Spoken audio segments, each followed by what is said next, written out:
All right, let's dive into this Russian method of piano technique. You've given us some really interesting stuff to work with.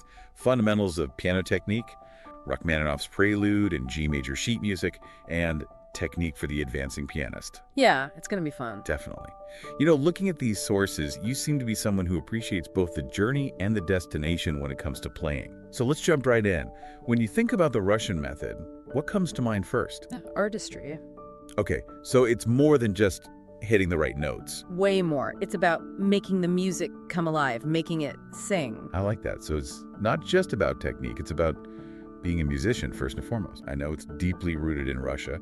And there's a connection to famous composers like Rachmaninoff. Yeah, there's a strong lineage there. And a pivotal figure is Leon Konos. Konos, okay. He was a brilliant pianist and a very passionate teacher.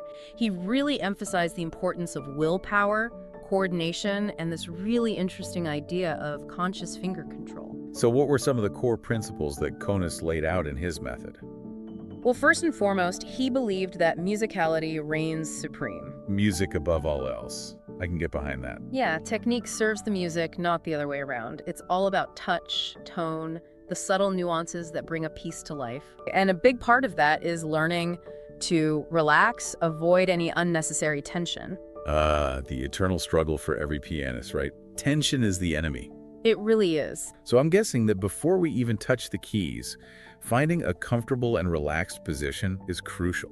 Absolutely. You have to have a good foundation. The Russian method emphasizes a natural posture that allows freedom of movement. Now, you mentioned avoiding tension, and there's this intriguing concept of the elastic hand. What is that? Okay, imagine a jumper on a trampoline. Okay, got it. They store energy on the way down and then release it on the way up. That makes sense. It's similar with the elastic hand. You only need tension when you strike the keys. Afterward, you release that tension, just like a spring bouncing back. So it's not about constant tension, but rather these controlled bursts of energy. And the wrist plays a big role too, right? Huge role. The Russian method emphasizes using the wrist to create a fluid and powerful sound. So it's not all about the fingers. It's a combination, but the wrist is essential.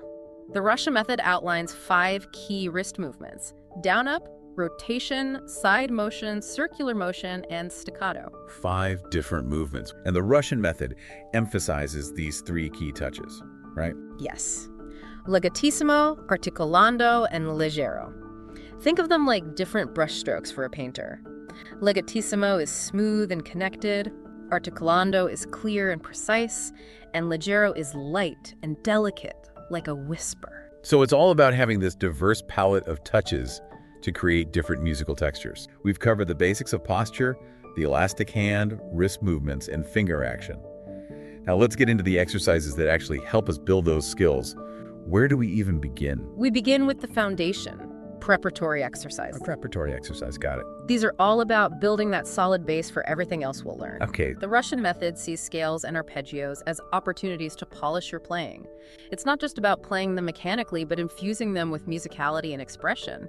We incorporate rhythmic variations and groupings to help you build speed, and even have different fingering options for the chromatic scale to give you more flexibility and control. So it's about taking those scales and arpeggios from a technical drill to an artistic expression. And the ultimate goal, always remember, is to achieve relaxed, fluent, and musical playing.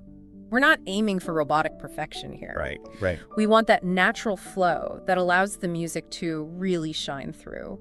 And speaking of music, let's bring in that Rachmaninoff prelude you shared. Okay. Because now that we've delved into this Russian method, I'm really curious to see how we can actually apply these techniques to bring this piece to life. The beauty of the Russian method is that it equips you with the tools to approach any piece of music with confidence and artistry, not just Rachmaninoff.